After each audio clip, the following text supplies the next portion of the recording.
been waiting on this for a long time. That's good. Okay, I do my introduction.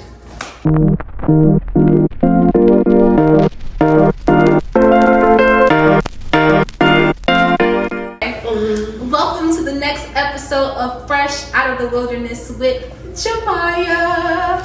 And this podcast is all about people coming together and sharing their trials and tribulations, so all the viewers don't have to go through it alone or don't have to go through it at all, and listen to other people's stories to feel relatable, understood, and heard. And so today I have two very special guests. This is my auntie and my bonus mom. I would like for you two to go ahead and introduce yourselves, please. Oh, me. This is out of the norm. My name is Candace. Everybody calls her Can because she can do it all. I can. That's me. I am a very much so multifaceted entrepreneur. I do everything, and whatever I don't do, I know somebody who can. You're gonna figure it out. Amen. And don't be whispering, Aisha. This is odd because it feels like I'm talking to myself, even though I'm talking to y'all because I'm supposed to look at the camera. But yeah, this is new, and we did give a toast to new beginnings, and Yes. And I feel like this is good practice. We all have a calling to be on platforms. I agree. We all have a calling to be teachers in our own ways. So I think this is a really good start for all of us. I agree. That's her. I'm Naisha Hill, I'm Jamaya's stepmom, or bonus mom, if that's what you call it. I'm also her hairstylist, and Candace is my friend. I do both of their hair. And I'm so excited for Jamaya. She's been waiting on this a long time, and she's right. We all have wanted to be on some type of platform and can be on some type of platform and will be on some type of platform soon. Thank you, Jamaya, for inviting us. Thank you for coming. To start out, I'm going to be talking this episode about manifesting your higher self and knowing that this is your season of bloom and harvest. And so God gave me this message a couple of days ago to share with you all, because I don't know if many of you are familiar, but in the Hebrew calendar, we are currently in Adar. And Adar has the festival of Purim, which is in nature where the almond tree blooms and then you harvest the citrus fruits. And so we're going to be understanding the importance of seeing God when you feel like He isn't present, and also the importance of walking by faith and not by sight, knowing that everything happens literally in divine timing. Like nothing is a coincidence. Every part, no matter how messy it may look, has God within the mess right with you. So starting off, we're going to be in the Bible, referring to chapter Esther. And in Esther's story, we're going to focus on the symbolism, the deep messages, the deeper meanings, and how it pertains to our lives personally. And hopefully you viewers can get a message from it that you can utilize during the season and have faith and hope in knowing that this is your harvest season. This is all of our season to get every fruit from every seed that we've planted. And so I'm really excited because God put it on my heart to choose these two women because I know that they have a message for you.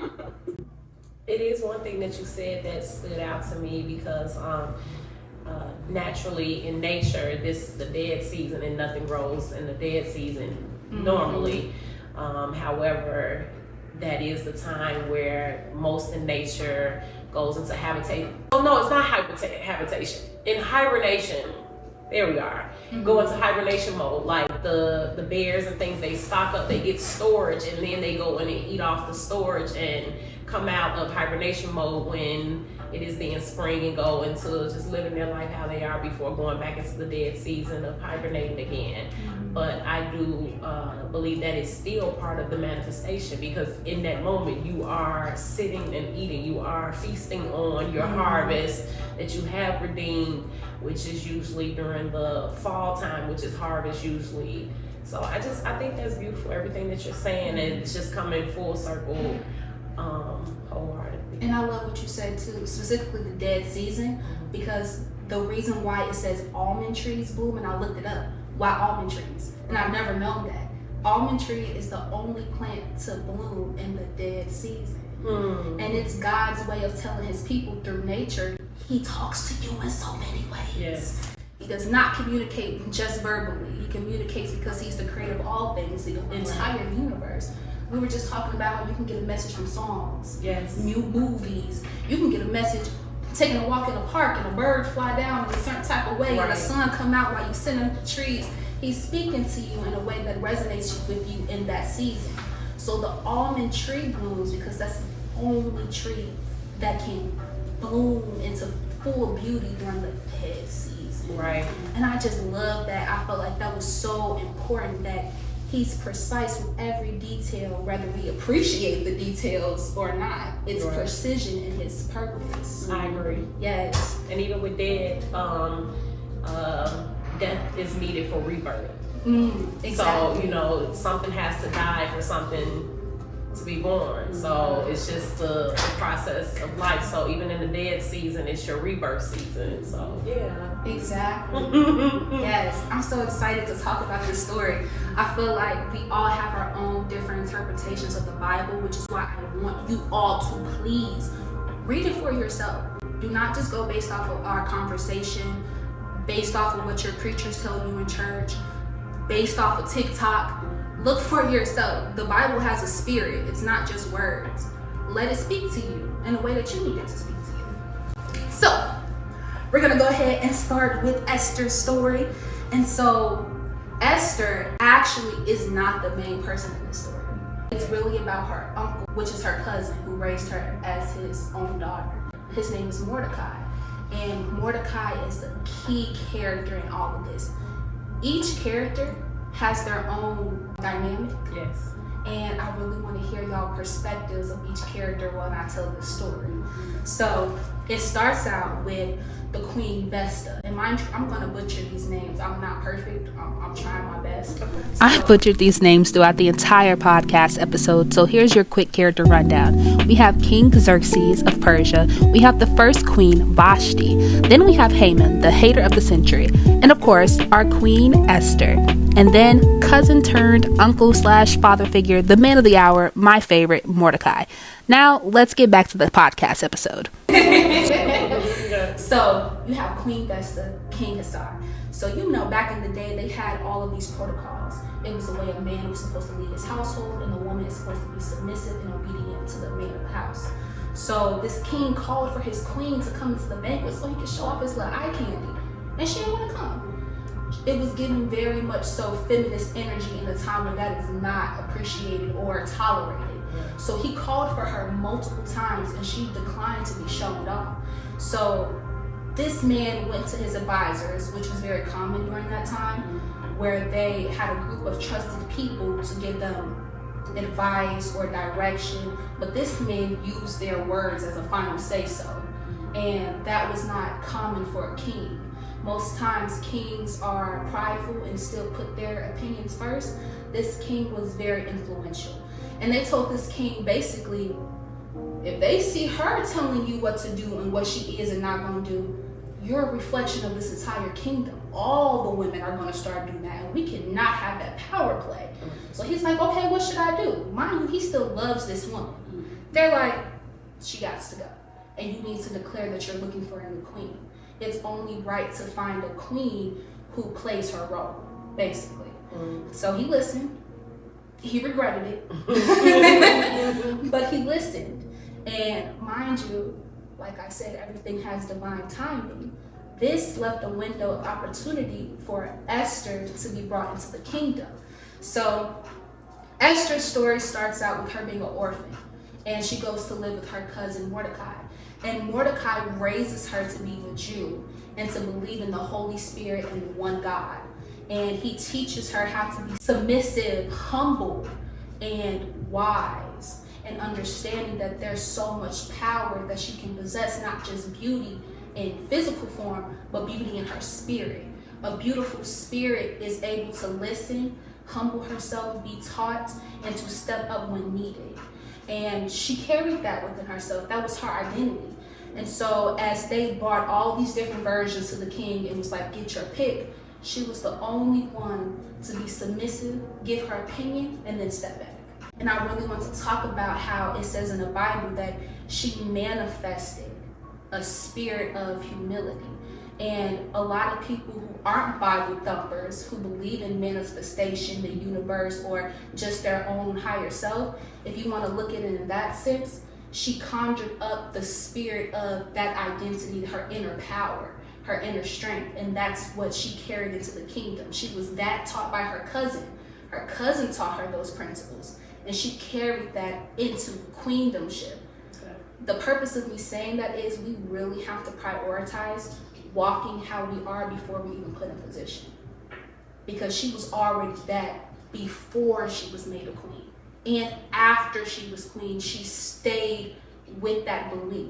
She did not tell anybody that she was Jew, but she knew who she was. Right. She didn't have to over vocalize it. And a lot of times I feel like women feel like, I have to let you know, I have to say this. She knew that that power would be put into place at a certain time when needed, because her cousin told her so. And that's why I really want to highlight on Mordecai, because he's the main key point and the pivot of this story. Without his guidance in her ear, her foundation taught by her cousin was to believe in God's wisdom and divine timing, and to be submissive, but know you're not weak, to know that you have power, but there's a certain divine time for your power. Without his spirit of trust in the God that he placed on her by teaching her, she wouldn't have been able to do what she did later in this story. So now that she's in position, she's in the castle, and the king is falling in love with her for who she is, because one thing that the first queen did not do was respect his rules and be submissive to him. She possessed that soft life energy, and he gave her anything she wanted that she asked for because of this. And it came to a point where he had a new person come into office named Haman. And Haman came into the, kingdom. Same difference. Haman came into the kingdom as one of his highest advisors. So when it's the hierarchy, it's the king and then Haman, then the queen. Crazy, right? So Haman comes into the kingdom, and he's supposed to be, by the king's rule, bowed down by others. When everybody see him, they're supposed to be like, oh, holy thou, all of that good stuff. But the one person who did not do it was Mordecai. Mordecai got a job in the kingdom so he can oversee Esther and watch after her and be her protector. And when Haman comes around, he does not bow down. And Haman's like, nigga, who you think you is? You supposed to do that. And Mordecai's like, you ain't my God. You're just a man. Who are you? You're nobody to me. I didn't disrespect you, but I will not submit to you because you're not the one true God. And his character just strongly reflects being firm in your foundation. At the core of who he is, his character was God, was a servant of God. Nowhere in this story does God speak at all. This is one of few books in the Bible where God isn't mentioned, like hands-on mentioned. And so he goes into the kingdom in divine timing, shows up so many times in the story. He's walking during his job, and he happens to overhear a plot to kill the king. And he goes to tell Esther, because Esther's in a position to be heard because she's been submissive and she's won over the king's love. And she goes to tell the king, and the king catches the people and puts her cousin's name in this book of records, like, hey, I gotta write your name down. You did me a solid. So when the time comes, you will be greatly rewarded. And so time goes on, and Haman is mad, infuriated that this peasant who doesn't want to bow down to him got in the king's book. And so he declares, by rolling some dice, when he would call a decree for all the Jewish people to be killed, because he didn't just want to hurt Mordecai, because he didn't want to be submissive. He wanted to show that since all your people think that they are above us because of this one God, all of you gotta go. He told the king, if you let these people stay, they're gonna overthrow you because they don't believe in your power, they believe in their God's power, which was true. But Mordecai wasn't trying to go for the crown. He was not trying to be the best. And in Luke 22, verse 24 through 30, it talks about how God seeks out people from their inner heart. He seeks out people who are humble and their only desire is to help others. That's what a great man is called. Somebody who's not trying to be the best at everything. And that's what Haman could never compare to Mordecai, and he was jealous of that. So he went out of his way to set track to just hate him. You ever had somebody just hate you for no reason? Just walk in, hitting your books off your desk or something, just like bothering you. It's because God's people has a beautiful light within them that people who dwell in darkness cannot stand. And I know you're familiar with that. I am. You are. It's a lot of things that you're saying that I'm picking up on. Even the point of the king having his trusted advisor that he listened to, which made him make the decisions that he made. Mm-hmm. And the parallelism to Esther having her uncle as her advisor because she moved the way she moved because of him. And thinking also is like, it brings you back to that whole, when people say, oh, a woman may have daddy issues or she doesn't know how to treat a man because she doesn't have a father in her life. So this woman was raised by this man, a father figure, and taught her this is what a man desires. This is what a man, a king would. So that's how she was able to win over his heart. It's just so many things to unravel in what you said so far, even down to, the Queen Vesta's just saying, no, I don't want to be shown off, but everything happens for a reason, because had she not stood her ground on that, Esther would not have been queen. So it's like everything has to happen for something else to happen. So even when you think it's like, oh, this is bad, but this has to happen in order for the next chain of events. But back to you saying that I'm familiar with this, very much so. It seemed like my entire life just showing up has been a problem for some people. Like I could just walk in a room and I'm gonna get either one response or the other. There's no middle ground.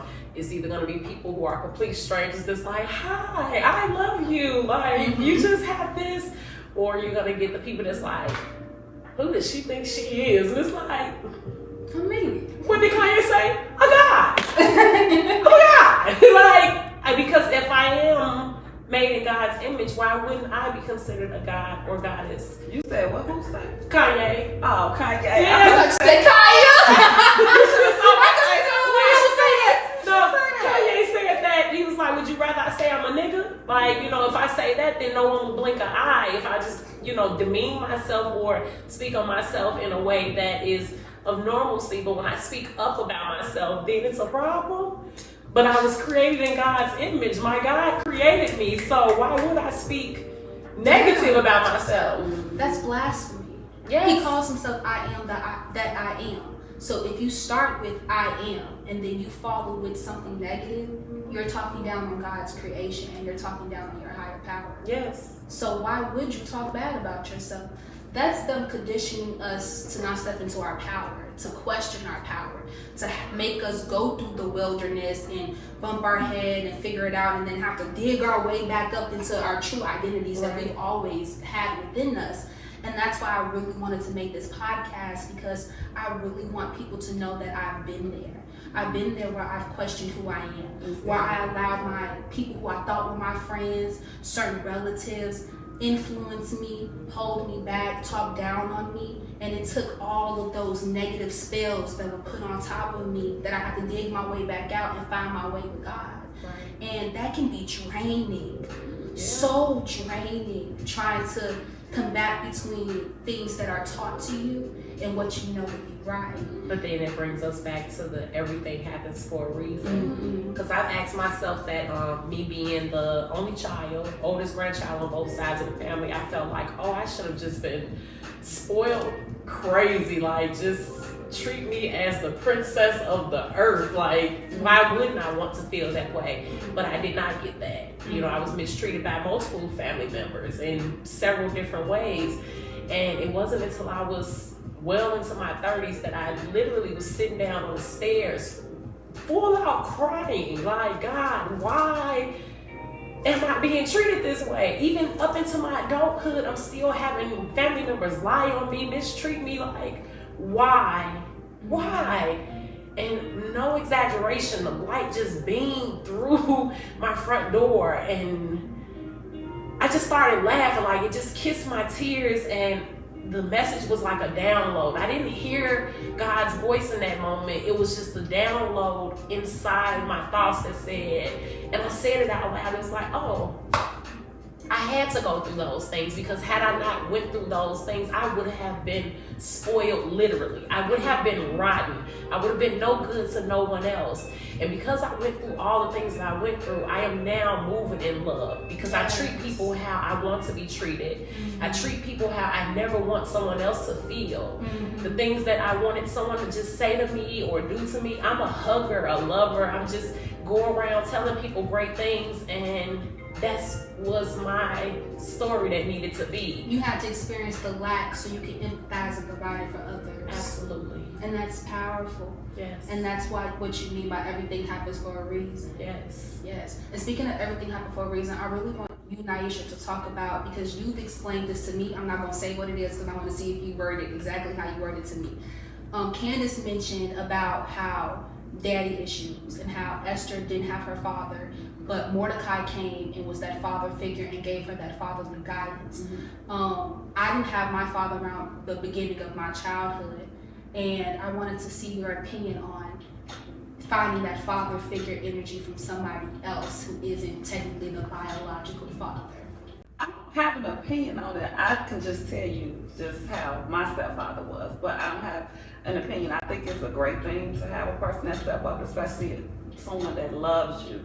And I know my stepfather loved me, and he raised me as his, and it's so crazy that recently I found my 8th grade yearbook, and it was a note from him, and it made me cry. Like, it was like he really felt like he had a second chance on being a father, and he loved me as his own, and he treated me as his own.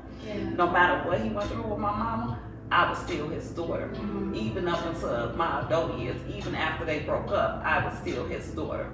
I mean, he had his ways, you know, but I can say for sure that he loved me, and he definitely took care of me. I always say that. He always took care of me. I didn't want for anything, you know, so, and he was just there for me. Yeah.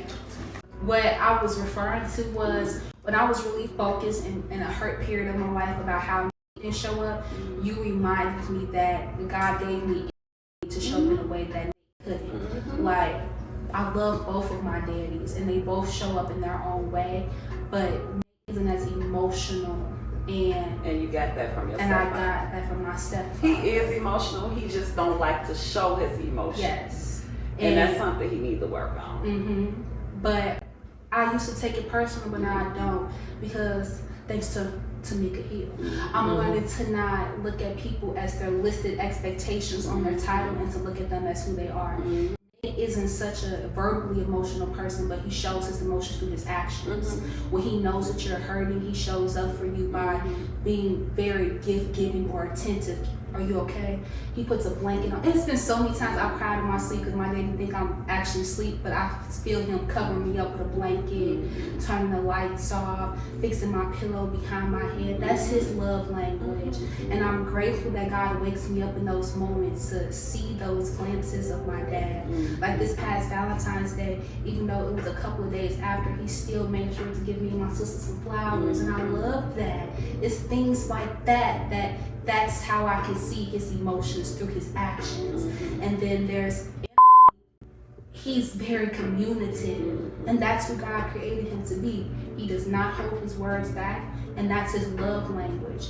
He's going to inform me because he'd rather me be smart out here with these other dudes than to be naive. You have men in your household, that's how he feels. So I'm going to tell you, even though I may not be the best example of a man, I'm going to inform you and show you my truth so you can run from it and learn from it. Right. And I'm so grateful to him for that.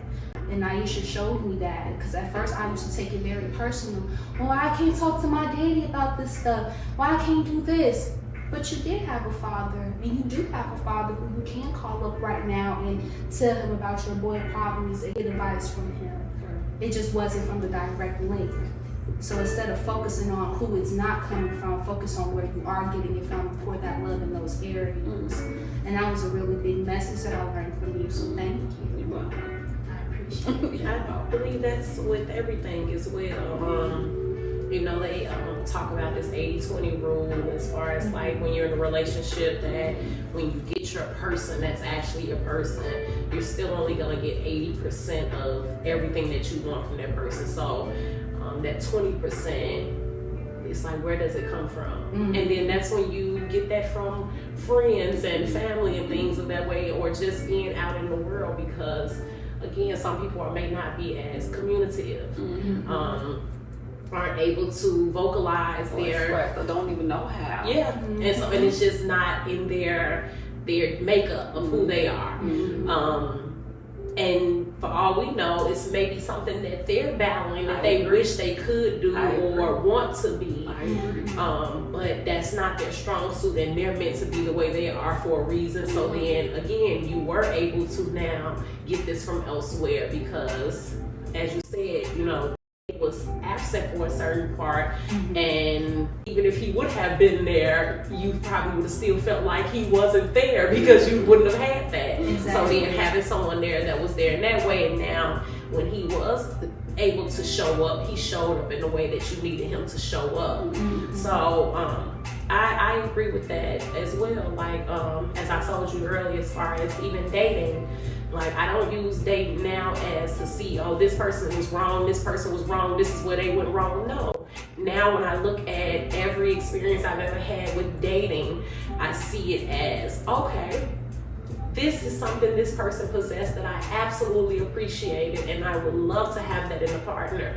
Okay, but this is something they did that I absolutely despise and I don't want in a partner. So I can pick apart now what I am willing to accept and not accept. Exactly. God gives you experiences so you can get those bigger, those little bitty puzzle pieces. So when it's time to put it together for the bigger picture, you can say, this is what I'm looking for. And when that person comes, you know it's from God, because you got the experiences to say, this is what I need. So I love that. I love that you mentioned that. So we're in our story. Haman does not like Mordecai, and Esther is now the queen. And now we're at Haman beefing with Mordecai because he didn't want to bow down to him. Okay, I had to retract myself. That was cute that you even said that this man was beefing with this other man all because he wouldn't bow down to him. Because think about in life how we just navigate out here and a person expects you to be a certain way, and then here they are having an issue with you because you're just simply being yourself. Yes. So it's like you got beef and it's one-sided. It's like, why you got beef with me? I don't have a problem with you. Exactly. But all simply because I won't bow down to you. Who are you to bow down to? Nobody. You know, it's like, well, if I need to bow to you, you bow to me. Are we bowing to each other? Because if not, like, we can just keep it moving. Exactly. Like, yeah. It's like He was on a power trip. You know, a big power trip. How many people are in positions that they talk down on you because you're overqualified without the qualifications? I ain't gotta have that certificate to be qualified. And you're upset with me because we're not walking the same journey, and I naturally possess things that you pray for. And that brings us back to Tamika Hill. Titles versus people. Yes. So he felt because he had this title, he was supposed to, you treat me this way, and it's like, but who are you as a person? Mm-hmm. As a person, I'm treating you as you are, as you show up. Mm-hmm. And as a person, you are prideful and arrogant. Mm-hmm. Get off your high horse. Right. I love that. So we're gonna keep the story going. So Mordecai tells the king, he getting his good graces. Haman's like, yeah, I don't like that you think you all that and the third because you Jews. So he plays poor. So poor is dice, and he wanted to pick their lucky day to be executed, all the Jewish people.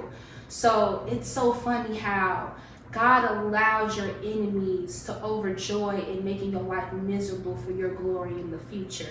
So as he rolls this dice, it says that they are to be killed on March 7th.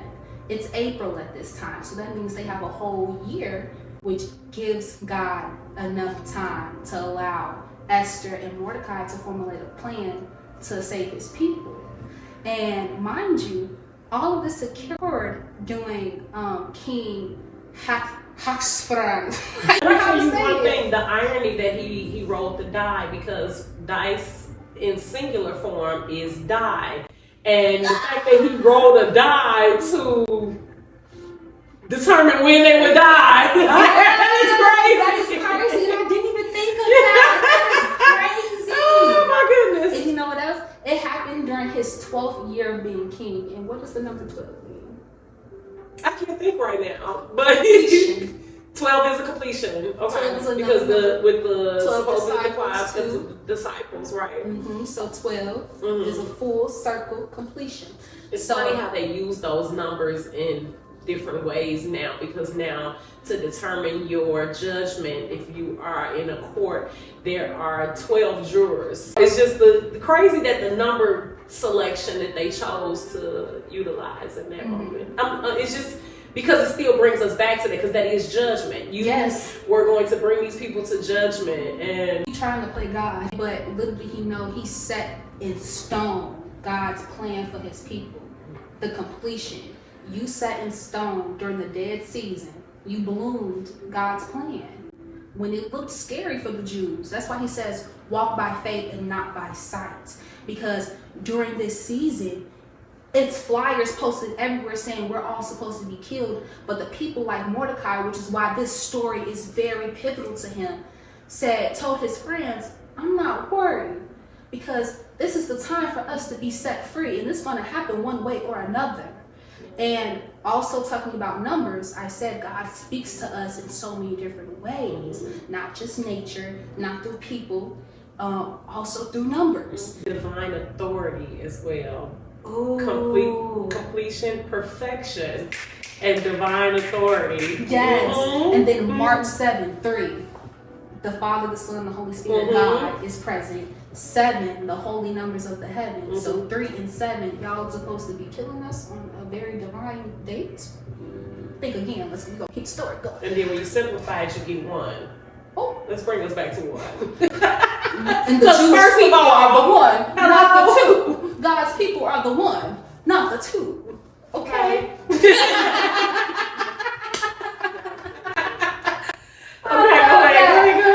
Okay. I just get so excited about this because I feel like I just enjoy sharing it like a movie, because that's what it is. Like, God is so creative and funny. Like, he created all things. It's people who let it be bad. Right. So it's like there's beauty in everything. Yes. There's a blessing in every lesson, but I'm glad that I'm moving on. That's what I was thinking about. You need to look for the blessing in every lesson that I give you. Yes. It's not to hurt you, it's to mold you. Just like it's a test in every testimony. Yes. There's a message. There's mess in every message. Mm-hmm. That's the real spell. When we're talking spelling, that's the real spell, which is why we have to be conscious with the words we use, because spelling the words, you say life things. resides in the power of the tongue. Yes, absolutely. Life and death. Be careful what you say. Mm-hmm. And we all been talking about that too. My Aisha been telling me over and over again, what did I just say? What did you just say about yourself? Start speaking higher of yourself. Mm-hmm. And I love that we've been having these conversations lately about the power of manifestation, being cautious of how we view ourselves and how we're putting time into ourselves. So Haman has that beef and he rolls the die, which is called poor. to determine how and when the Jewish people would be annihilated. All of men, women, children, all of them were supposed to be erased. And so Esther goes and tells her cousin, and they have enough time, which is a full year, to figure out a plan to save their people. And so her cousin tells her, do not get proud and go telling that king that you are a Jewish person. This is not the time yet for you to speak, but this is the time for you to trust in God's divine timing. And he told him, hey, I know you say you need to talk to him, but anybody who approaches him without his staff raised high will be killed. Not even me, the queen. I can lay it down on him all I can, and he's still gonna kill me because these are their rules. Right. And I think that is crazy. Don't you think that's crazy? That being queen doesn't solidify your position as a woman? Yes, it does. And so Mordecai basically tells her, one way or another, God's people will be free. Either you're with us or you're not with us. God sees it as such. So either you're going to perish with those who you refuse to correct, or you're going to stand with us. And so Esther basically says the famous lines, if I perish, I perish. Basically declaring that she will trust in God, she will be humble and submissive to what's being taught to her and told to her, and go speak to the king. I love that, because the term now for people, like, if I die, I die. Yeah. But it's like I'm walking out in faith, but if I die, I die. Mm-hmm. So if I perish, I perish. Yes. If that's what is meant to be my story, then that's what's meant to be. Yeah. If we're all supposed to leave this earth at some point, then that's what we're going to do. And I'm big on, there's nothing you can do to make something work in your favor, the same way there's nothing you can do to F it up. Like, what is meant to be will be. Your path as to how you get there will still determine the same factors. It's just the route that you took. Did you have to go through the mess to get the message, or were you able to step back and be like, look at that mess? Right. As my granny say, you don't always have to step into shit to know that it's stank. Exactly. So, yeah. And this also is an example of how Esther made sure to stay who she was. She walked in what her identity was from the very beginning, and also in her queenship. Mm-hmm. She says, I'm going to trust in what you're teaching me. I'm going to be humble. I'm going to receive wisdom and conjure the spirit of guidance and submissiveness and be obedient. She was obedient in this season, and her obedience helped save these people. But Mordecai's blind faith in God is what saved the people the most. Because without his words of direction, without his conviction of faith and truth, Esther wouldn't have had the strength or the knowledge to know to trust in God's purpose and to listen to her cousin. So I really think it's so important that he is focused on when people are reading this story, because you can learn so much from him. It's so many times that other people are put into position based off of how those in the background build them up. And even though they aren't in the limelight yet, God has a purpose for their walk if they trust in it. And so during this time, Mordecai, who was working in the kingdom, took all of his king's clothes off, what was given to him, and he put on Burlap. Burlap, that's what it's called. Okay. Mm-hmm. See? Okay.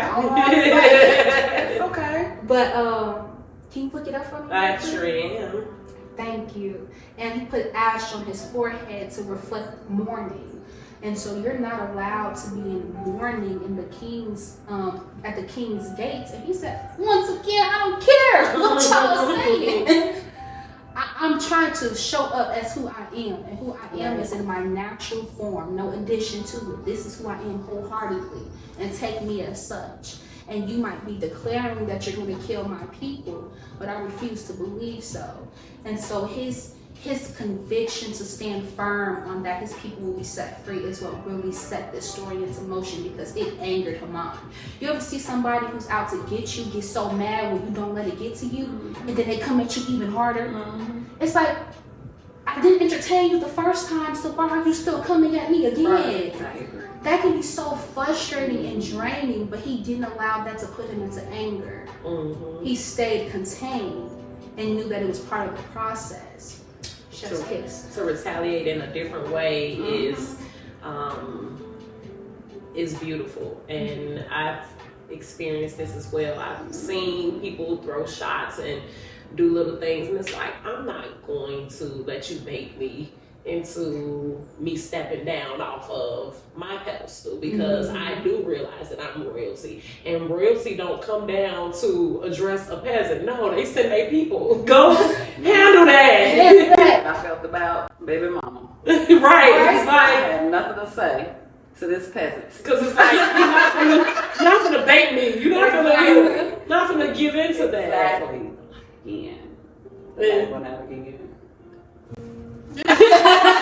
What did it say when you looked it up? What was the exact thing? Burlap is a coarse, heavy, plain woven fabric, usually of jute or hemp, used for bagging and wrapping. So burlap is a coarse woven fabric made from fibers of jute, flax, or hemp plants. And if I'm not mistaken, that's what they used to use back in the day for corpses. They did. To wrap corpse. Yeah. Corpse. The body first. They wrap the body in that first before placing them into the tombs and anything else before. I just got chilled. So basically with his clothes, he's using a message, which is why everybody has a divine purpose in God. Whether you look at it or not, everything is in his creation, from clothing, stylists. They tell a story and how they dress people, which is why I asked us to show up in our higher selves by what we're wearing, because our clothes can also be used as a reflection of who we are. So he's basically telling the nation, if I'm a dead man walking, I might as well use my time to speak my truth. Right. And that's so powerful. You're literally walking around in ash. We all turn to dust. And in what they wrap the dead people in, and you're still doing God's work. And then you do know, like, what Ash Wednesday is representative of.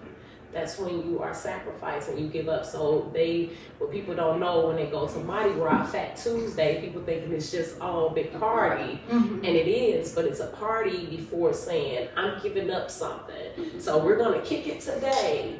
We're going to have a ball today. We're going to drink, eat how we're not supposed to eat anymore, and just everything, because come tomorrow, we're giving these things up to honor God. And that's actually next Wednesday. We're currently in the season of this message that I'm conveying right now, which is why I thought it was so powerful that he gave me this word, because it's like, you're literally, this is for me too. As much as I want to help others, this is my message. I am in my season of getting the fruit that I've been planting. I'm harvesting right now. And he wants me to give something up. And I feel like what I'm giving up is my need to be in the front and control. This is my time to be obedient instead. And I'm also being called to give up other things that I indulge in. And I'm choosing to trust that I'm okay without it. I don't have to indulge or overindulge. I can pick and choose. I can do it in social gatherings, but it doesn't have to be in my everyday repertoire. And it's something else, I believe, I'm gonna confirm it, but burlap is also used, because you said something about, in planting. I believe burlap is put down when gardening, if I'm not mistaken. Sometimes you'll see people use plastic bags or something to keep the weeds away or something, but I believe burlap is, I'm gonna pull it up just to confirm. And while you're confirming that, I wanted to ask you, Naisha, what are some ways or some things that you feel like are pivotal to give up into the person that you want to walk into? Say it one more time. So for example, if you want to walk into being a country singer and you need your vocals correct, you probably might give up alcohol and replace it with tea to preserve your vocal cords. What are some things that you are giving up to walk into the season of your purpose? I feel like my negative mindset on things that I struggle with as far as like my weight. I feel like I stress about it so much that now I have it under control, out of control.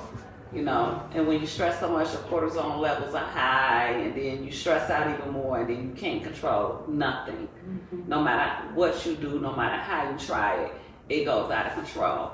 And that's something that I've been struggling with. So, yeah. And I know it's something that I always talk about, but that's at the forefront of my mind, because that's like my biggest devil. Because it's not just physical harvest; it's a spiritual and mental harvest. Mental, because it definitely weighs on me mentally when this happens to me. It weighs on me. It weighs on me to the point to where I can't enjoy life the way that I want to enjoy life. And then when I'm stressed out about everything, it makes it even worse because you stressed out about all this other stuff. So mentally, I want to give up my negative mindset on weight, 1, 2, on just when things are just not really going my way, or I'm frustrated about things. I feel like I push through, but I feel like what I do is I overwork myself and then shut down, shut in the house. But I would continue to work, but I would shut down. So I want to work on giving up, not stressing out too much about things that I can't control. A vessel can't be good to nobody if the vessel is dead. I agree. You have to prioritize and take care of yourself first. And also you have to give yourself grace, because it's hard to get out of that make that shit happen mindset and replace it with the trusting God mindset when you've always been operating in that. You've always been operating that I have to put in some hands-on work to get something out. And you've never had to step back and let life so you can get yourself reacclimated. I agree. Yeah, and that's hard. So I'm trying to learn to let go. And the one time that I did let go and things worked out so much better for me was when I was planning my wedding. I was so stressed out to the point to where they thought I had a stroke. I was in the hospital for three days and nothing was wrong. All my cells was fine. It was just me being stressed out. But as soon as I let go, I was able to not let things bother me, and it flowed so much better. But your spirit can bring on illnesses to get your attention. I promise you, I've been trying to hold back. I'm saying, because I'm like, don't cut off. I promise you, the whole time.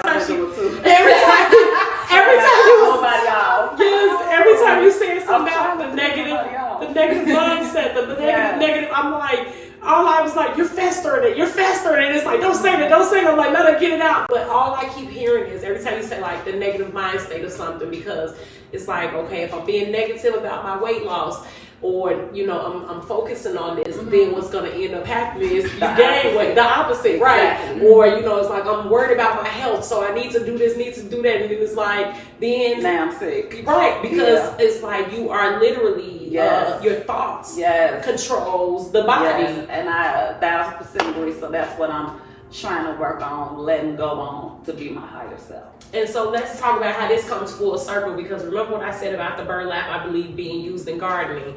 Burlap can be used to help control weeds around planting and in row gardens. And so we know weeds will kill off healthy organs, and that's right. So it's like the burlap. So he covered himself in that, and it's also I got lost. Because burlap was the clothes that he had on. And the weeds is Haman trying to kill his people. So they put it on to check the weed. Which is that dude who's trying to kill all the Jews. And it helps for healthy plants, because it can also deter. It says you can use burlap to fashion a netting that can help protect your garden from hungry wildlife. Hungry, prideful wildlife. And wildlife, just like you think of wildlife, you think of a scavenger, you think of how he was acting. So I agree. And that just made me realize how much more crucial Mordecai is, because he didn't have to bloom. He was already him.